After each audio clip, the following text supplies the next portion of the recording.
What up, cappers, gamblers, punters, hustlers, low baggers? Happy Friday, February 11th to all of you. Thank you for watching Betting with the Bag right here on Pub Sports Radio. Lots of stuff going on today, but most importantly, big shout out to our guy, the Nuke Worker. His last day at Darlington Nuclear after 35 years. And it's exciting. I know it's such an emotional day for you, Nuke, but man, so many of us dream of someday being in your shoes, of being able to retire with so much life left, at such a young age. So we have enormous respect for what you've done, and can't wait to have you more involved with everything that we do. You should come down to San Antonio, get started there. But much love to you, Nuke Worker, richly deserved, my friend. And I know it's going to be an emotional day for you, but know that you are leaving one family there, and you have another family here. So, you got family, baby, and we love you. So, congratulations, and thinking about you, thinking about that drive out of the parking lot for you for the final time today. Know you love, my man. So there is our guy, Nuke Worker. Second, I want to mention Birdie. Birdie, back-to-back days, handing out a winner in horses. The Valeria, I believe the horse's name was, in the third at Aqueduct yesterday. You could have got it at 12-1 at Bet365. A couple other guys got it at 11-1. It went down to 4-1 at the track, and it won comfortably. There was there was one of the favorites. One of the favorites was closing in quite quickly, and there was some jockeying there. The jockey kind of veered out, maybe 8 horses. He veers out 8 horses, but it wasn't enough to bring him back. But it was well done. It was well done. So shout out to Birdie. So that's back-to-back days. He's giving us out a giant winner in horses. And speaking of horses, a Razor Sharp Picks horse racing show tonight, baby. And I'll be on it. I'll get on, as soon as the kids get to bed, around 9:30, I'm thinking. And you might think that's late, but no, man, Sam Houston's running, and that's a pretty good track that goes to like 11:45 at night. So I'll have at least the last 5 races of Sam Houston, the last 3 races at Charlestown. And I cashed a $320 exacta that just cost me, well, it was a $4 3-horse exacta box, so it did cost me $24. But so I'm excited about that. Very, very excited about being on Razor's show tonight. Shout out to everybody in the chat. And look at our guy, Twate Latte. Thank you so much for the Dono, my guy. Shout out to everyone joining us. We got James S. ready to get to work, and he's already brought in a question for Max. Max is going to be joining us at 11:35. So that's the situation. We're going to have Mr. Gogster pop on here quickly, but we only have 4 games to break down, but we'll take our time with them. And we were so right about the Carolina Hurricanes. I mean, that really there's some spots, and I said I think it was the second worst market setup of the year. There was a Stars one earlier in the year that I thought was ludicrous, but I mean, that was just too easy. There's Nut Flush Allen in that, and there he is. There is our Razor Sharp Picks as we speak. Cash It Fridays. There's our guy, the Nuke Worker. So richly deserved, my man. Astute Chaos coming off a huge day as well. What a great capper he is. Henry Dice ready to go. And look at all the love going out to our guy, Nuke Worker. Richly deserved. Michael Overlina said, Warriors slapped the crap out of me last night. It was ugly. And, late at the end of the night, I was kind of frustrated because I started out so well. I opened up 4-0 in NHL and, thought I was going to have a big night. And I ended up not having a big night because of 0-3 in NBA. I did have a winning night in NHL. My unit size bigger in NHL than NBA. So, whatever. I digress. But I live bet that game, and I clicked on the plus 4.5, with like 4 minutes left, 3.5. It didn't go through. And then the 3.5 was juiced to minus 120. And I was like, and I waited a bit. And then they were within 2 points. So then I took the money line at plus 125. And of course, Klay Thompson suck. There's Noli Knows, Jedi for Life, North Ender, Viper NB, The Rocks are 82. What a great group. Dennis Garcia. And Dennis, I did move on the Calgary Flames, and only on the division. I lost on the Leafs last night, and I know you cashed, Dennis. But I really was looking over the numbers, and now, because there's an idea, and we'll see, like, the Golden Knights can't just bring Eichel and Alec Martinez in. They're way over the cap. So they've got Mark Stone with this lingering back issue. So there's talk of shutting him down for a month or a month and a half, get him on the LITR, and then opening up at least the opportunity or making it easier to bring Eichel and Martinez into the lineup. So I think that was just a very, very smart call. And I'm in. I'm in, and I love it. So thank you for sharing that. It wouldn't be the first time that you've shared gold with us, my friend. There is my guy, Trooper Ayash Allah, aka Robert Cherry, in the house. Lats, he says, losing day in NHL yesterday, no goals in third. Navs game killed me today. Stars, regulation over 5.5. Also on the Ducks. I know that Gogster has tweeted that out. He's on the Ducks and the Stars. I'm only on the Stars and the over 5.5. And it sucked. It came out last night at -1, or at 4 or 5 o'clock at -145 and +170, which would have given me a +110. -1. And I was like, I wonder, I don't think it's going to move really. I mean, people are going to think about the Jets shutting out the Wild. Maybe they'll stay there. And then, of course, within an hour, it's -160 and +170, which gives me a +103 -1. So it's not that bad, but bad enough.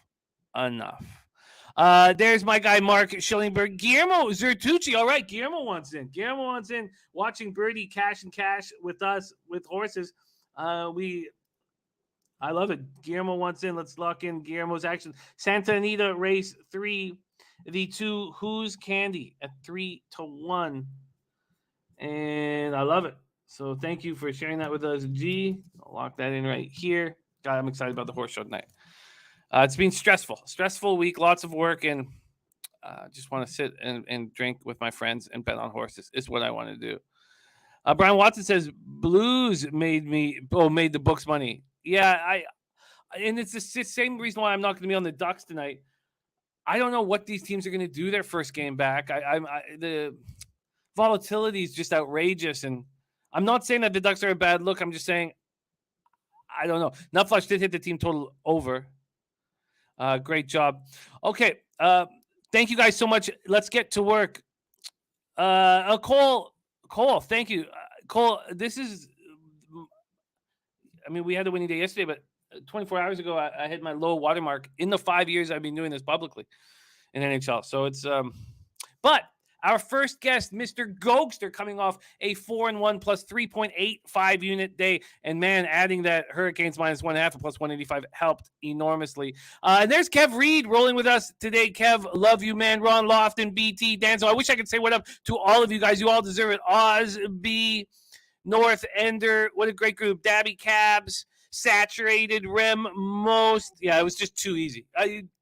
And look, I know you don't like the faded team that loses 6-0, but we should bet on the Senators as soon as that line comes out tomorrow. I mean, it may take a few days for the markets to understand because they had no idea what they were dealing with. We've watched this team. Charlie Coyle's not a first-line centerman. Howla, we broke it down nicely. There we go. Nasty Nate is ready to party. So we have hotel information that we're working on. We're working on getting better deals. We're working on everything to hook people up right now. So and anybody that's locked in, so we got to add Nasty Nate to the list, Jose. Let me know so that we can take care of you, pick you up at the airport, lock you down. You know what I'm saying? All right, let's get to work. Thank you, Trump One. Thank you, all you guys. And there's Jeff Slaughter. Jeff Slaughter with his footy action for you guys right here on Betting with the Bag to get the weekend started. And Nuke Worker, you deserve it, man. You deserve all this. We love you, man. So, and I mean it when I say you're leaving one family, you got another family right here, my man, and you're not far from me. So let's go for beers. I think opening day at Woodbine would be a nice opportunity for us all to hang out. I might not be on a Saturday, though. Okay, and Slatsy says, I haven't betted yet, but Smith projected for Oilers pure trash. But can we trust the Islanders?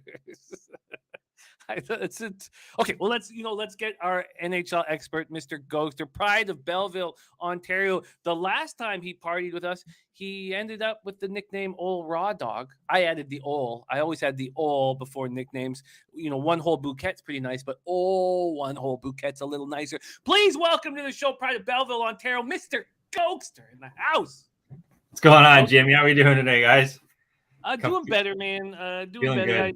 I started out so strong last night when the Jackets came back and obviously scoring that goal with 5 minutes left. I was really pumping my fist because not only did it mean that the money line was live, but it meant I was going to catch the over. And then I opened up 4-0, and I was like, Yeah. But No, it was a glorious night. I was looking a little iffy. I apologize on St. Louis. No, we shouldn't apologize. But right when you know what I said on the show too, guys? I think I said it like not a guarantee, but almost something along those lines. And whenever you say guarantee in sports betting, you're pretty much setting yourself up for disaster. So, yeah, that was you, Nasty Nate. Looking forward to meeting you, my friend. Yeah.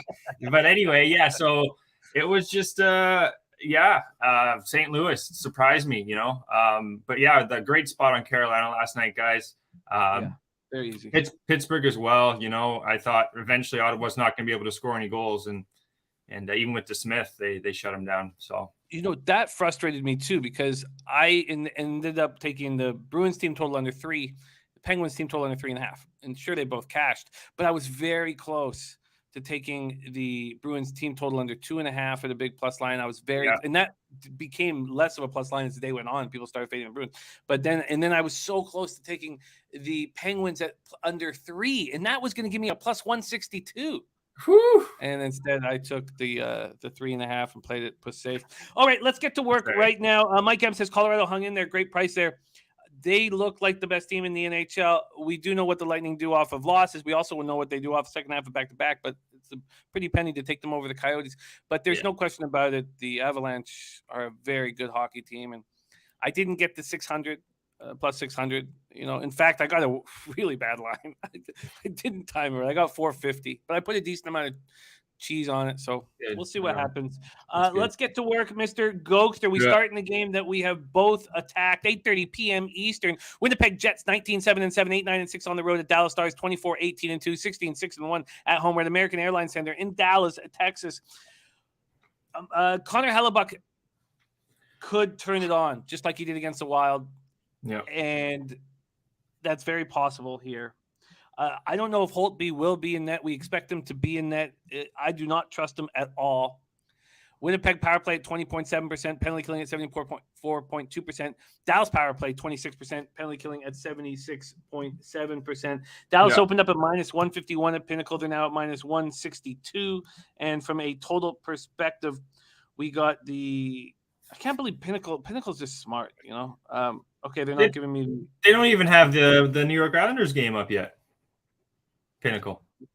Oh, really? These guys are just cautious, extremely cautious. All right, I thought this site was going to work today. Unbelievable. Now it's already screwing up. So I'll move over to the Action Network. But let's just see what they've done at Bet365, because I know exactly when I bet it and where I bet it at. So the 5.5's at minus 130. I got it at minus 120. So it's just 10-cent move there. And then I was late, as I said, I got the minus 160 plus 165 is now minus 165 plus 160. Just a quick setup before we hand it over to Gogster. Jets coming off a 2-0 shutout win at home over Minnesota on Tuesday. Entered the All-Star break in a 1-5-2 skid. So I faded them in that game, and much to my chagrin.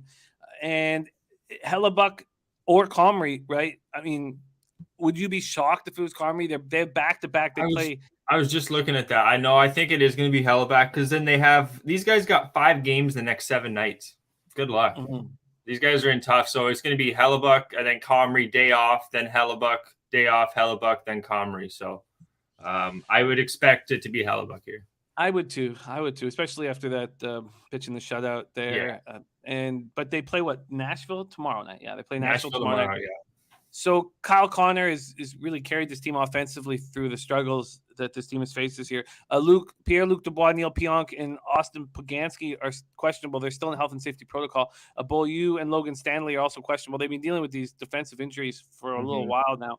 Stars returned from the break by defeating the Predators 4-3 at home on Wednesday night. Our guy Rupi Hintz, 11 points in his past 8 games, 5 multi-point outings, and it's Jason Robertson. I mean, they're just such a different team when he's out there. He's such an incredible sniper. It's too bad we didn't get to see him in the Olympics this year. It would have been fun to see him for America. Radek Faksa is questionable, suffered an undisclosed injury in the third period against Nashville, so he's out. So I've doubled up here. I am on the Stars minus 1 plus 102, and Winnipeg Dallas over 5.5. Take it away, my man. Yeah, the only thing I'd worry about here, Jim, would be if Winnipeg can score enough goals. Ottinger at home, he's between the two goalies, guys. I did some deep dives and. Oh, so do you think it's Ottinger over Holtby? Well, that's another thing. Yeah, just looking at what I have here on Dallas, they got Colorado, they got back, or not back to back. Colorado on Sunday, and then Colorado on Tuesday coming up. I think they do go out. I think they go Ottinger, Holtby against Colorado for the one, and then this isn't 100% though. That's a very good point there, Jimmy. I would like it if it was Ottinger, to be honest. Holtby, I know Birdie was talking about him earlier. Like, he's had a resurgence, but he's just tough for me to trust old legs there in Holtby. Hellebuck, his numbers here, guys. I have some stats. Goals saved above expected, 14.3 for Hellebuck on the year. That's very good for a goalie. We're looking at Ottinger. He's at 0.1 WAR, which is wins above replacement, 2.39 to 0.01 for Ottinger. So the numbers for the goaltending, that shutout, Jimmy, you could be onto something there with Hellebuck kind of getting hot. I still think based on the team and the injuries though from the Jets here, it's going to be too much for the Dallas offense, especially the pieces they're missing on the back end. Good teams are going to expose them. I'm really surprised St. Louis didn't. Minnesota, I believe it was there when they lost 2-0. That really surprised me. But in this one here, they've got a game under them, and I like the way Dallas is playing. They're completely healthy other than Fasca, so. Give me Dallas, despite even if Holtby's in net here, guys. I think just their offense is going to be too much for the defense. It's kind of like Ottawa missing their offense. Eventually, they're not going to be able to score. In this case, you got Winnipeg, their defense. They're missing so many pieces. Eventually, a team's going to break them down, and I think Dallas is going to do it here, regulation. Yeah, I think Dallas is going to get hot. And they better. If they want into the playoffs, they better heat up.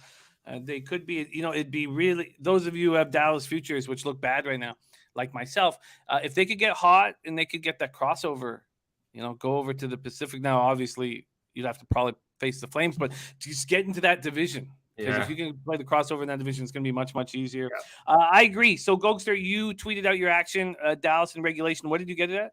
I got it at, what did I get it at? -101. On that one. Brady says, I hate hockey. Come on. He's one of Brady's places all his life. I was saying that yesterday too, Birdie. I was saying that yesterday. I was 0-4 in the week, and you never know. And they're wondering if you will be on the horse racing show this evening. They say you've been I gotta jump on. I think I hit 3 back-to-back last time I was on. Now I'm setting myself up for disaster. You should never do that, guys. But anyway, yeah, we're rolling hot. I definitely got to jump on. Thank you, Guillermo. Shout out to Guillermo for that Who's Candy in race 3 at Santa Anita. I already wrote it down. So yeah, and our guy Guillermo has a friend who's joining the show. Great horse capper, Paul C. Jones, new to the Low Bag family. Shout out to Paul C. Jones. Any friend of G's is a great friend of ours. So thank you for rolling with us. All right, so that's the only game I've attacked. I've attacked it 2 ways. I'm confident. I also, another thing that I did was I bet it with my local. I also bet it on Bet365 so that I can, mess around if I want. I bet a little more than my regular units combined so that I can mess around and maybe, take some money or, cash out early, whatever, all that stuff. Because again, with Bet365, I did the same thing last night with the Hurricanes game, and I got the cash out early because they're up 3-0. Yeah, same. That was nice. Okay, let's keep rolling. Sure. Next up, New York Islanders 17-17-6, 8-7-3 on the road at Edmonton Oilers, 23-18-3, 12-10-0 at home at Rogers Place in Edmonton, Alberta. Ilya Sorokin 14-8-5, 2.34 goals against average, 924 save percentage, 4 shutouts. Mike Smith 2-4-1, 3.83 goals against average, 890 save percentage, no shutouts. Islanders power play at 17.5%, penalty killing at 83.2%. Edmonton power play at 27.6%, penalty killing at 76.7%. And I was going over the stats. Everybody, you'll hear all these hockey prognosticators, analysts say the 8 spots in the Eastern Conference are tied up and no one's getting in outside. And that's false. The Islanders have a ton of games in hand. Definitely. And if Bergeron is out, because remember, Bergeron's had a lot of concussion issues throughout his career. If Bergeron's out for a month and Marchand's out for the next 5 games, I'm telling you what, the Islanders can catch the Bruins for that last playoff spot. I mean, it's going to take some help, but they can do it. Let's take a look at what we're dealing with from a market. Of course, just get this site off. You know what? Let's just see what Bet365 is doing. They had the Islanders opened up at +130. They're now at +125. This total is at 5.5, juice to the over at -120. Islanders returned from the All-Star break with a bang. 5 goals in the first period, 163. So they moved Cal Clutterbuck and Ross Johnston up to the top two lines. And I don't know if that's going to be the answer long term, but you need toughness. And Barry Trotz and Lou Lamoriello, they respect and understand toughness, and a lot of GMs don't. They bring up these tough hockey players, first two lines, to get some accountability, some physical accountability from the first, and what they erupt. So that was the first 5-goal opening period they've had since 1996. Oilers come off a 4-1 loss at home versus the Blackhawks, and now we see Jay Woodcroft, who's replaced Dave Tippett as the coach, and I don't know what to do here. I've lost on the Oilers the first 2 games. They've looked terrible. They're being outscored 8-1 in 2 losses since returning from the All-Star break. They've won 7 of their last 23 games. 7 of those losses have come by at least 3 goals. They're 5 points behind the Calgary Flames in the race for the final Western Conference wildcard spot, but the Flames have games in hand, and they're going to go right to the top. Duncan Keith is in concussion protocol. He's not going to be in the lineup. And then Zach Cassian now has a fractured jaw. He's sidelined for 4 to 8 weeks. So now you lose your tough guy. Yeah, and Zach's been good this year. 5 goals, 14 points, 95 hits, 38 penalty minutes in 35 games. And I used to, lay into him all the time as a knucklehead for the Canucks. That's, what they call the Canucks, obviously knuckleheads. But he's a knucklehead. He's been okay. Why don't you take it away here? Slat says, can you believe Smith went up to Tippett last game after Skinner was announced as starter and said, put me in? He did. Next day, Tippett was fired. Yeah. It was interesting. I was surprised that Smith demanded it. It would be hard to say no to a veteran goalie like that, though. Go ahead, Jimmy, sir. No, take it away, my man. It's all you. Is Smith going then? Is Smith going to go, you expect? Yes, I expect Smith is going to go, but yeah. Like, it's him and Skinner. You know what? I think they have a better chance with Skinner. So if Smith does go, I'm surprised this line is what it is. Why the hell are the Islanders a plus 125? Coming off all the losses, Edmonton, you're talking about their power play and penalty kill. Since the month of 2020 and on, guys, so the last, 40 days, they're 16% power play, Jimmy, and a 62% penalty kill. So they've really been just a shitty team. And the line's still minus 145. And the Islanders are only getting better here. Their penalty kill, 88% since the January 1st, and 16% power play. So I'm not going to try to. I was going to take the first period over, the full game over. I'm humming and hawing, but I'm thinking just take the Islanders here. I'm not going to try and overthink it. I think the Islanders, it is a back-to-back, front end of a back-to-back here for the Islanders. Yeah, they playing Calgary tomorrow night, I believe. Yeah, they're playing Calgary tomorrow, so it's not a game maybe I should even have any action on, to be honest. Like, it's a tough game here, guys.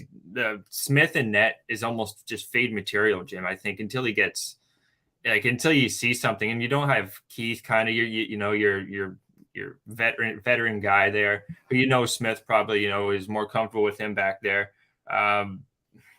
New coach, the coach they got, 2 guys. I just got him here. Jay Woodcraft came from Bakersfield, who's doing really well. Bakersfield's having a great year, but I just have a hard time thinking this line, guys. I'm going to take a value play here. I'm going to take the Islanders here, guys.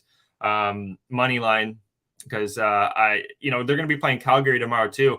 It's a much tougher team to play than Edmonton here.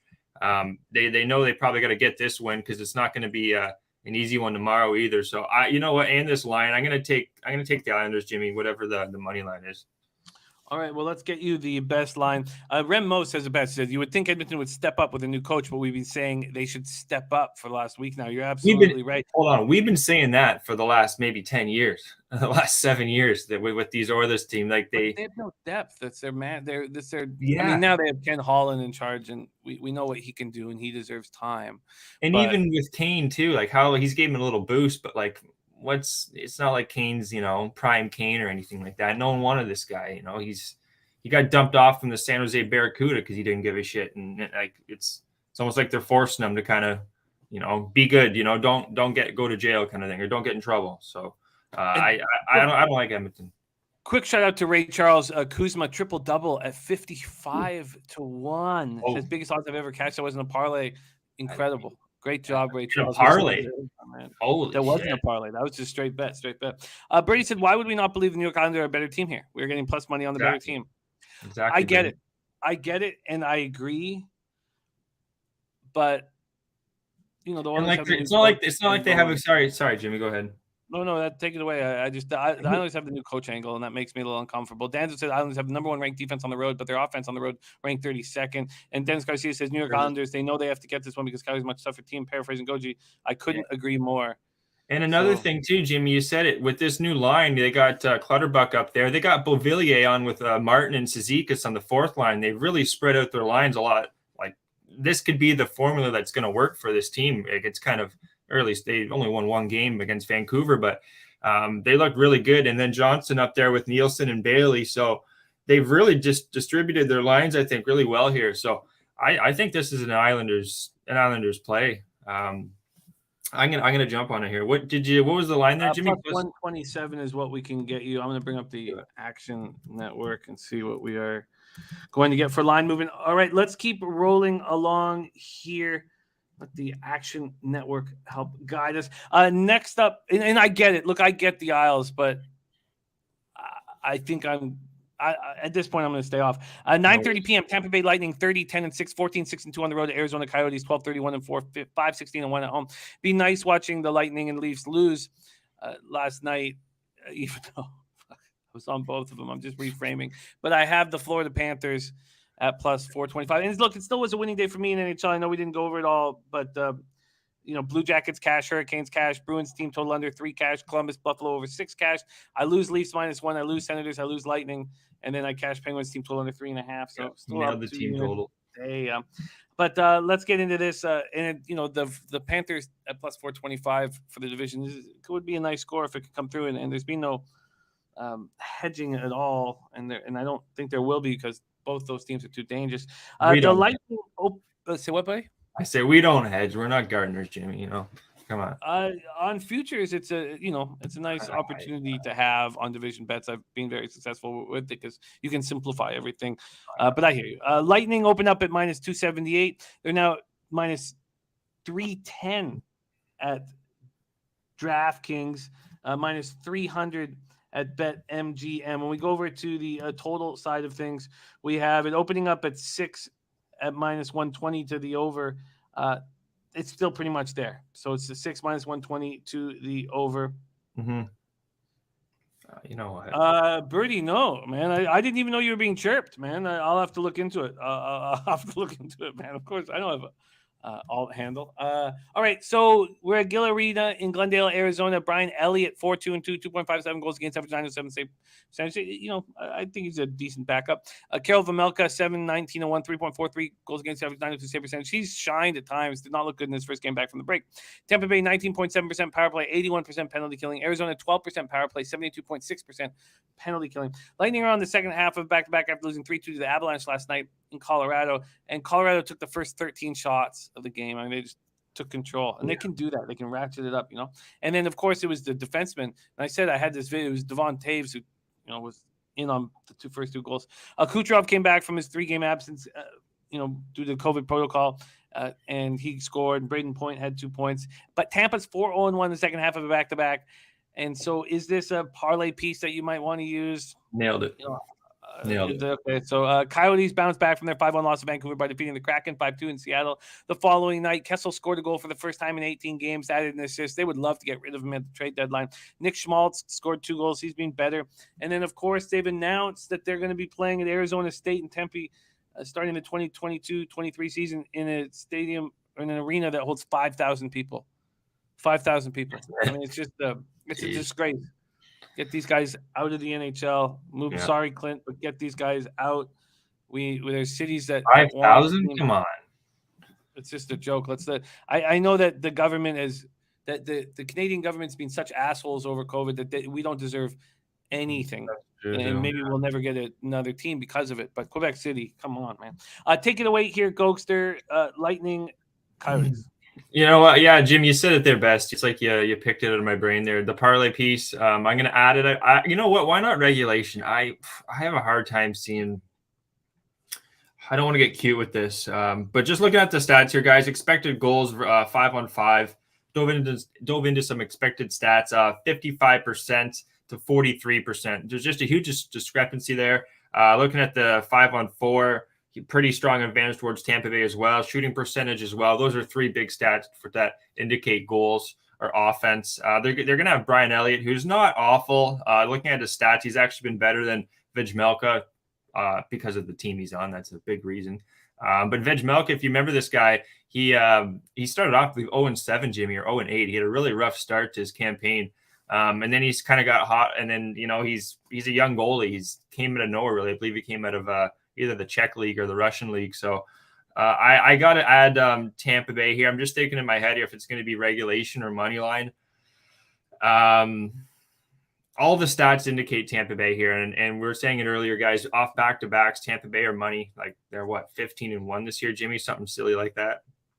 So, you know what? I'm not going to try and get killed. I'll just throw a money line.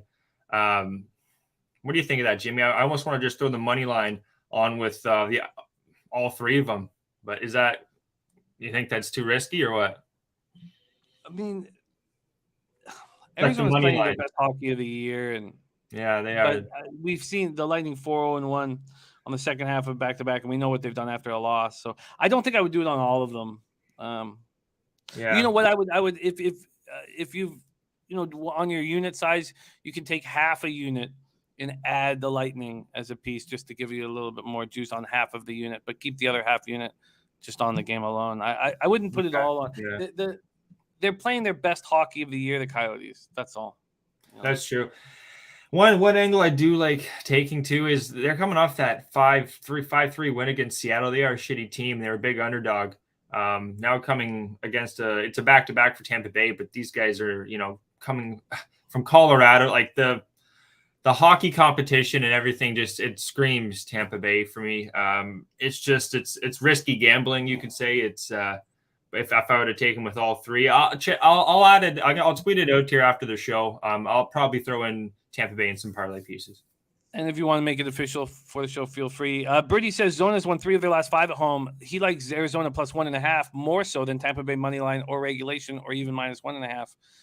And Danzo says the Coyote style right now, a lot less shots, but quality shots. They frustrate teams like Tampa, and they're beating the teams they should be losing to right now.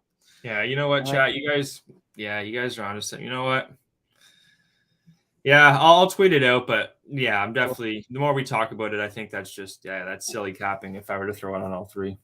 Well, let's get into the final game on the card. Yeah. We have college basketball with Maxwell Smart popping off here in a few short minutes. 10 p.m. Eastern, Seattle Kraken 15-28-4, 6-13-2 on the road to Anaheim Ducks 23-16-9, 13-7-4 at home. Honda Center in Anaheim, California. Philip Grubauer 12-18-4, 3.09 goals against average, 887 save percentage, 1 shutout. Johnny Gibson 15-10-8, 2.49 goals against average, 922 save percentage, 1 shutout. Seattle power play at 15.7%, penalty killing at 76.5%. Anaheim power play at 25%, penalty killing at 83.5%.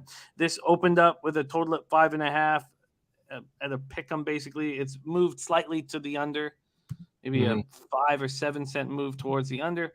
And from a money line look, Kraken opened up at plus 120. They're now at plus 140 at some books. So market moving. And look, Billy Friedrich says B sends lines up tomorrow already, plus 158. Ooh, God, that's nice. It's not up for me yet. Is he at Belleville Senators? What? Sorry. Senators Bruins. Oh, okay. Tomorrow, yeah. We're going to be on the Sens here. Okay, so let's break this down quickly. Kraken on the second half of back-to-back after losing 5-2 at home to the lowly. This isn't back-to-back. Sorry, I wrote that poorly. It was on Wednesday. Yeah, 5-2 at home to lowly Coyotes on Wednesday. Ducks are 7-2-3 against the Pacific, while the Kraken 3-10-0. And the Ducks playing their first game since Monday, January 31st, when they lost 2-1 to Detroit.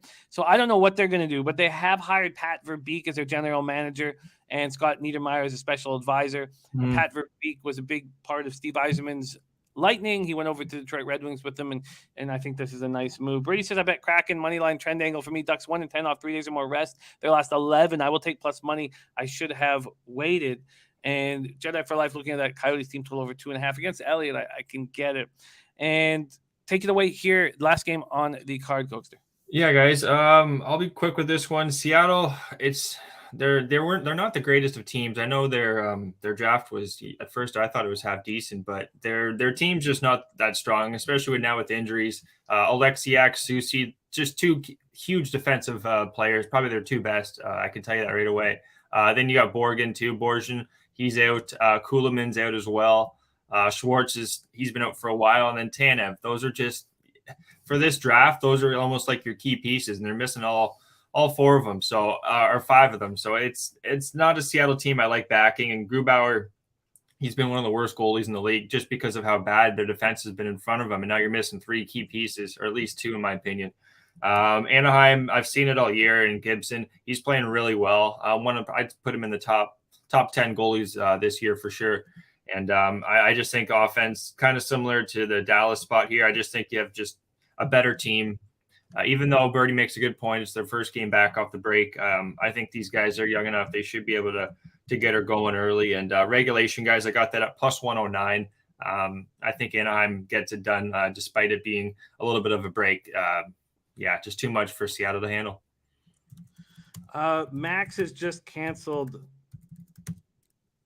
So I apologize for that. That just happened last minute, which screws us a little bit. So we'll see if Derl can come on a little bit earlier, but that just happened here. So apologies for that. Satch says Devils killed my NHL ticket. So we're gonna see. Derl's good to go, so he's gonna come on now. So why don't we just for a minute while we're waiting for Derl talk about Super Bowl action here, because we got the Super Bowl coming up on Sunday, and I know that Jose has action. So I have the Bengals plus 4.5, and it's now 4. I have the team total over for the Bengals at 20.5. At Sports Interaction right now, that's 22.5.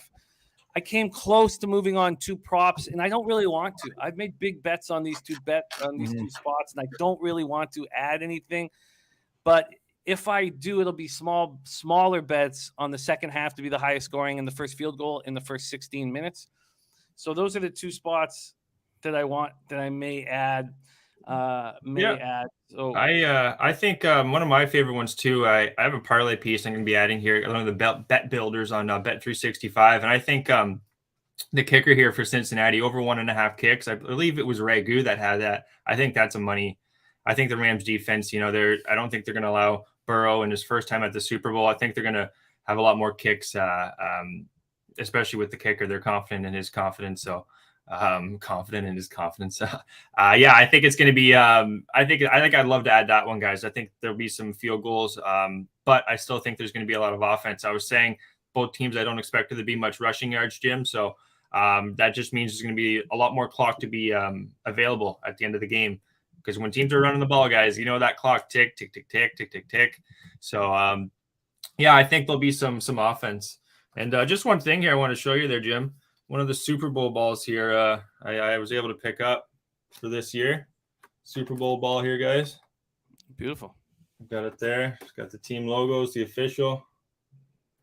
Yeah. But anyway, I think the Rams get it done too, Jimmy. Similar to my Broncos. I was talking about it on the show, or on our PGA NFL Super Bowl show, and I think it's like my Broncos. We lost the first time. The Rams they remember that. McVay, I've seen some press conferences from him, and the guy is all business, Jimmy. He's not effing around this time. So I think the Rams. Joe Burrow, he's the hot kid. It's the public's taken. Everyone I've seen too have been on the Rams. So we'll see what happens. I think they get it done. I don't love the 4.5. It's not. I still think it could be a 4 3-point win, but yeah.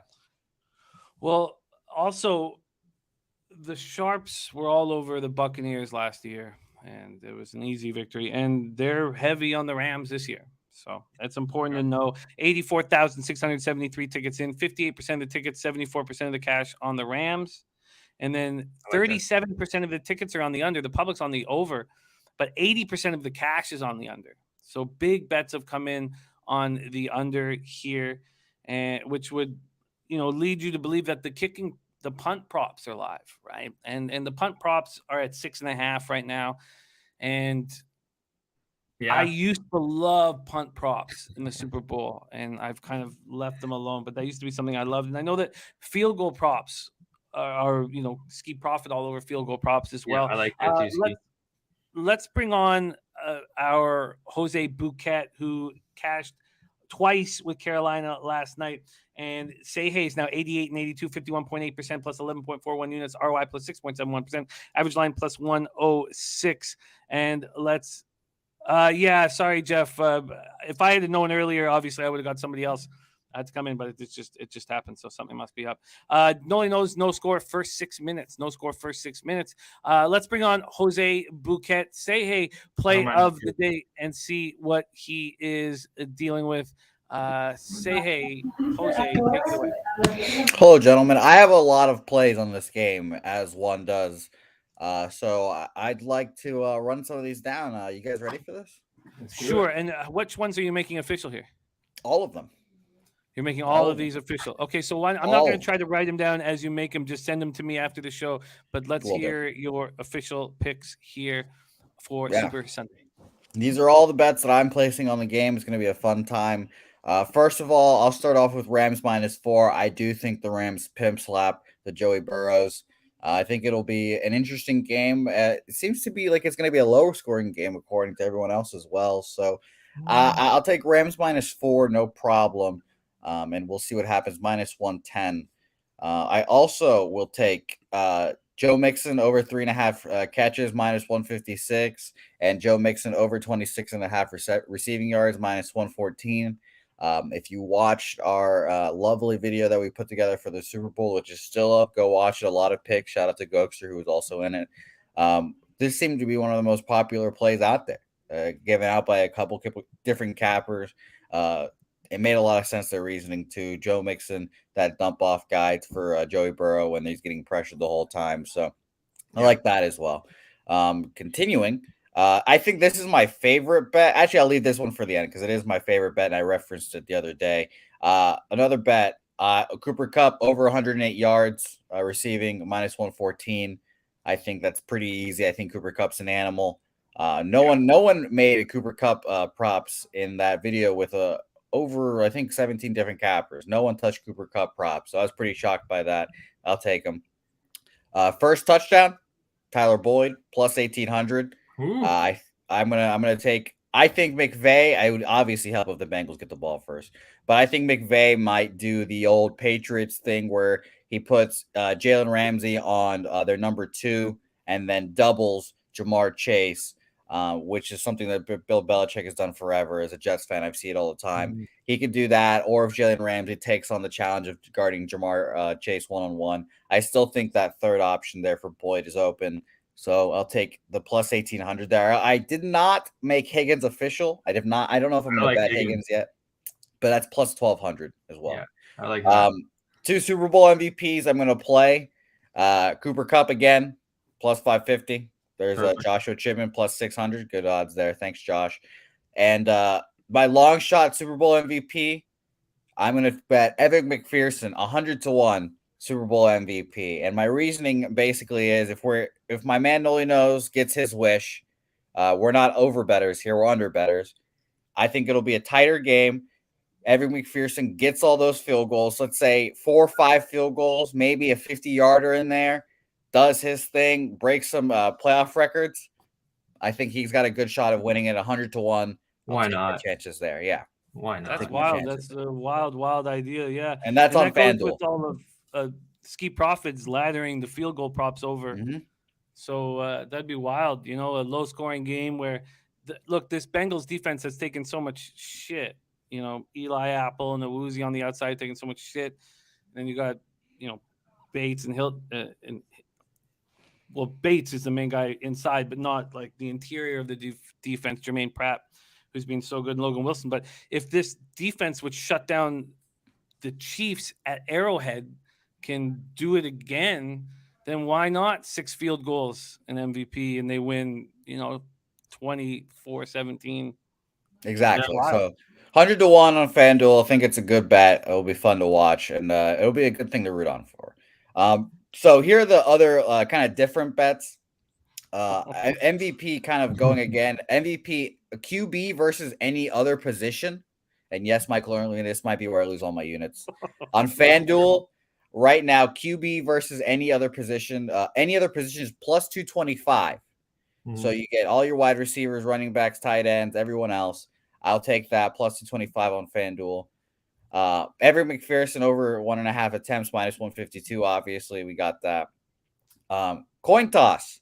Tails never fails, -104. Obviously. No. Do you say deuces never loses when you play poker? Yes. Oh, no, man. Yes, All right. obviously. Okay. Gatorade color, orange plus 186. The orange just comes from the Bengals. Apparently, in an interview, I heard that Sam Hubbard say that their Gatorade's usually orange. So I'm going to take that, no problem. And my most favorite bet of the Super Bowl, as I've been saying, this is talking a little bit too long. Touchback, no, for the first kickoff. That's a popular one. No touchback. And I'll explain it. This is a Pat McAfee thing. Obviously, as we know, he's kicked in the Super Bowl before. The ball that they use to kick off in the Super Bowl is a brand new, fresh out of the box ball like that right there. And I'm telling you, it's rock fucking hard too. Like literally. Hard as shit. The kicking balls that they usually use are beat up before the games, like 20, 30 minutes before the games. Yeah. The ball boys go into a back room where the refs look and they beat the shit out of the kicking balls to get them nice and looser for the kickers and stuff. That's a brand new ball that they're using because that ball is going to be sent straight to Canton after the kickoff. I believe that whoever kicks it is going to have a hard time kicking it. They're not going to get a touchback. Minus 118 on FanDuel. On Bovada, it's fucking minus 135, which was disgusting. But minus 118 on FanDuel. No kickoff. On top of all that I just said, returners are very eager to return a first kick on the Super Bowl. So I'm going to tell that. No touchback. Minus 118. Minus 135 at other places, but I'm taking minus 118. And that's all. That is wild. That's some wild, and you're making them all official picks after working so hard to be up double-digit units is wild. Well, I mean, Jimmy, come on. I'm going to be up fucking 20 units after this, dude. Jesus. That's wild. I don't do that anymore. I just I bet bigger on the spots that I like, which is Bengals team total over 20.5 and the Bengals plus 4.5. I'm going to be live betting it too. The angle makes sense though, Jim. Like I got a straight up Wilson ball there, boys, and that thing's rock fucking hard. So you know what? I want to see if it's true. What's the number you got there, Jose? Minus 119? Minus 118 on FanDuel, minus 135 on Bodog. That's my biggest bet with my local, if I'm going to be honest. I sent him that text message. This is my biggest bet of the Super Bowl, so it'll be fun. I have a minimum bet, so when 10 minutes before the Super Bowl, I just start firing away, just putting all these bets in. That's what. And last year, my biggest bet that I won, or my thing that I won, was Gronkowski first touchdown, and I about lost my mind. So I hope that happens again this year. Wow, that's wild shit. So I'm going to need a list of all those. Actually, if you could give me that list so we can go over them again at the end of the show, if you could send it to me on Twitter. But that's wild. I am not doing that. I may make small bets on the second half highest scoring. And yeah, I like that. That's in my parlay piece. 16 minutes. That's about it.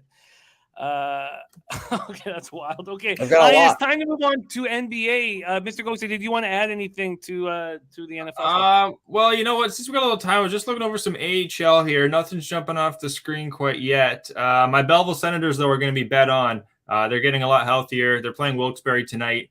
I don't love it, but I'm in. Anyway, guys, I'll see you guys next week. Appreciate you, Jimmy, for having me on as always. A month in about 10, 20 days, something like that. And so we're all down in San Antonio. So can't fucking wait, guys. Let's get after it. Let's party. Let's have a good time. By the way, we didn't even talk about ye old schedule, Jim. We were supposed to talk that off the top. We are. Why don't we pop that up for those of you?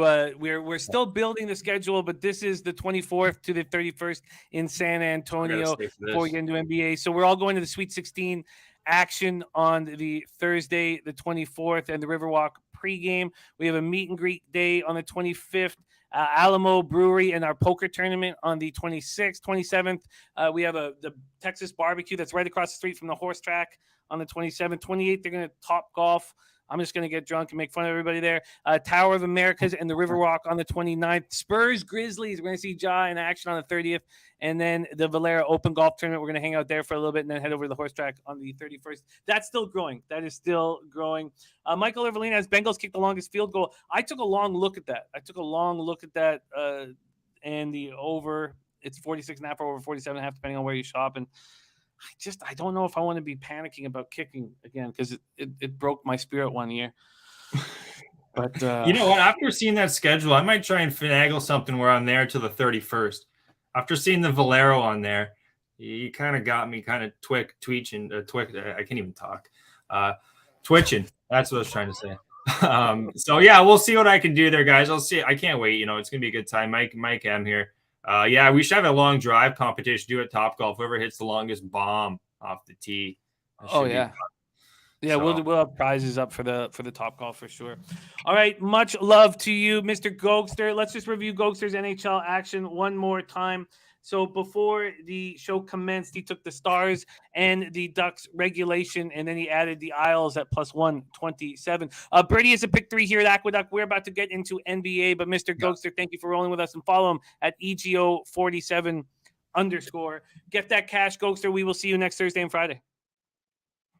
There he is, Mr. Gogster in the house. All right, we move on to NBA, and we have a good-looking card here. Please welcome to the show our guy, Derl Rice, 44-33, 57.1%, plus 8.9 units, ROI plus 11.56%. Average line minus 106. You're running nice. Running nice, Derl. How are you, my man? Yo, I'm good, man. I am good. Happy to, I'm going to say it every time, man. I'm happy to be back, bro. Happy to be back talking ball. It's Friday. It's a good day. Man, I needed those wins just to get me back on track. I needed that. I don't give a fucking shit what the spread is to win to get me back. So I'm feeling good, man. I'm feeling good about this card as well. I think there's some good looks, some ones to where, we might have a winning night tonight again. So good. I like this card, but stop traffic, everybody. Big shout out to Brent Bibby. Look at that, $69.99 dono. What a guy, Brent. Yeah, man. Bibby. Right before we go into the weekend, thank you so much for your support, Brent, my man. That is monstrous. I love it. Brent Bibby, $69.99. Thank you so much, my guy. Let's get it. Let's get to work. All right. Getting the $69.99 dono. Let's get to working. Great call on the Raptors first half and full game on Wednesday. Let's go. We get into NBA right now, and a good-looking card. We start off at 7 p.m. Eastern. Charlotte Hornets, 28-28, 14-16 on the road at Detroit Pistons, 12-42, 8-18 at home. Little Caesars Arena in Detroit, Michigan. Both teams have lost 6 straight. Kyle, thank you, man. Thank you for a $5 dono. Thank you for your support, Kyle. You guys. It means a ton to us. Both teams have lost 6 straight here. Charlotte, over their past 5 games, 13th in pace at 99.1 possessions a game, while Detroit is playing faster, 9th at 99.50 possessions a game. And we do not know if either of the 2 pickups at the deadline for the Hornets, Montrezl Harrell, and for the Pistons, Marvin Bagley, will be in the lineup. I don't know if anybody can help us with that, but we don't know if either will be in the lineup. Let's move over to the market here. And here we go. Pistons open up at 6.5-point home dogs. Sugar House has moved it to 7. A couple other books too, but most books are still hanging to 6.5. And then from a total perspective, we have it at 226.5 across the board. Then we'll move into. We'll move into see where the cash is. What the hell? Where did it go? I'm gonna have to pull it up again. Oh, no, there it is. Sorry, it's right there. I had it under football. Here we go. We have 6,922 tickets in, and this is wild. Look at this. 10% of the tickets on the Pistons and 98% of the cash. So somebody has bet huge on the Detroit Pistons, whether it be a syndicate or what have you. A huge bet has come in on the Pistons. Then we have 51% of tickets on the under and 51% of cash on the under. Both, first off, Charlotte has averaged 99 points per game over this 6-game losing streak, coming off 121-109 loss at home to the Bulls. LaMelo went for 33. They got 16 points from their bench. 5 of these 6 losses have come at home. Hayward sidelined indefinitely, sprained ligaments in his ankle. 36% on 3-point attempts during the year. Not bad. 29% during this losing streak. And they've beaten Detroit 14 straight times. Yeah. So we saw this recently when the Blazers played the Magic. The Blazers beat the Magic 11 straight times, and Magic took care of them. Cade Cunningham missed his 5th straight game to a right hip pointer. We don't know if he'll be back, but Jeremy Grant staying with the Pistons. Take it away here, game 1, Derl, Hornets, Pistons. Yeah, I don't give a shit about this game. I don't give a shit about this game, but there are some spots you can possibly look at. Sure. First off, when I looked at the line, I was like, this line is too large, right? This is way too large. I believe so. I think it's too large. And I think that's probably why you had maybe a syndicate or, somebody placing large bets on Detroit, because it just seems like Charlotte is not even in good rhythm to be laying 7 points, in my opinion. Now, maybe it's a get right game, right?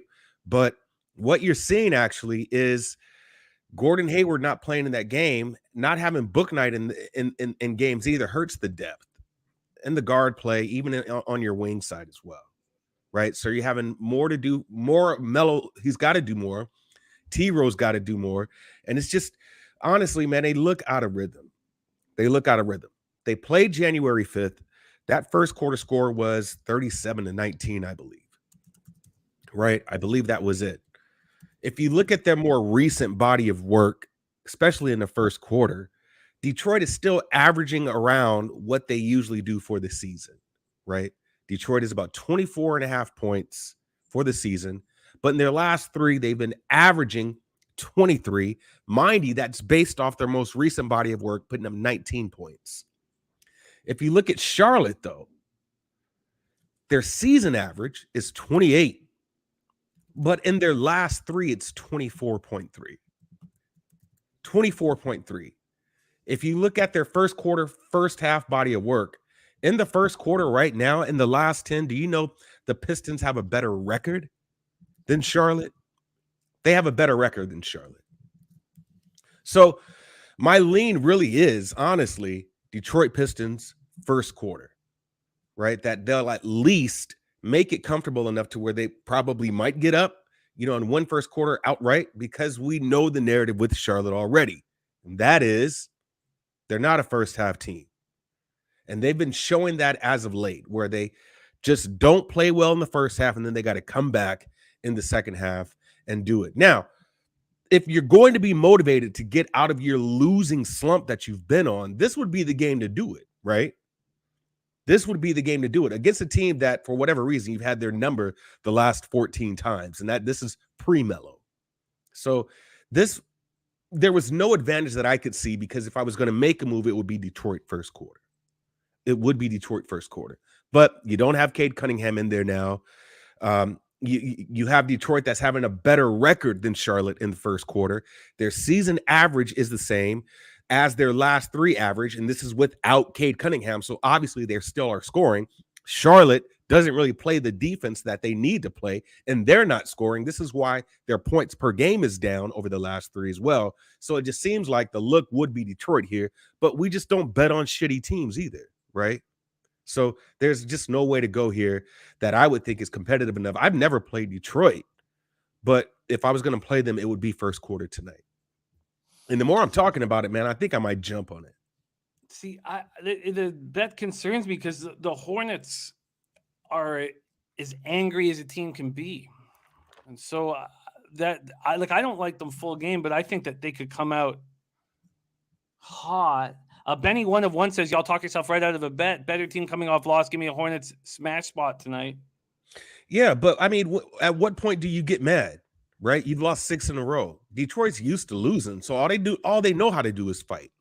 But at what point do you get mad if you're Charlotte? Do you get mad because you lost to the Clippers? Do you get mad because you lost at Boston? You lost to Cleveland, you lost to Miami, you lost to Toronto, you lost Chicago. So obviously, the other thing that sticks out is none of these teams are compared to what they'll play against Detroit tonight, right? But that's the reason why I really can't make a bet. But if I did, it would be on Detroit first quarter here, only because of their most recent body of work. But I'm not going to play this shit. That's why I told you in the beginning, I don't give a shit about this game. Yeah, it is not a spot you want to have much cash on. Yeah, but honestly, I ask that to the chat. If you're the Charlotte Hornets, at what point are you fucking mad? Yeah. What point are you mad, right? I mean, do you hate your coach that much? But you should have been mad once she was losing 2-3 games in a row. Like, you're not supposed to lose 6 games in a fucking row, and they're going to be like, oh, here's Detroit. Now we're mad. Now we're going to fucking get up. Bro, you should have got up 5 games ago. So, yeah.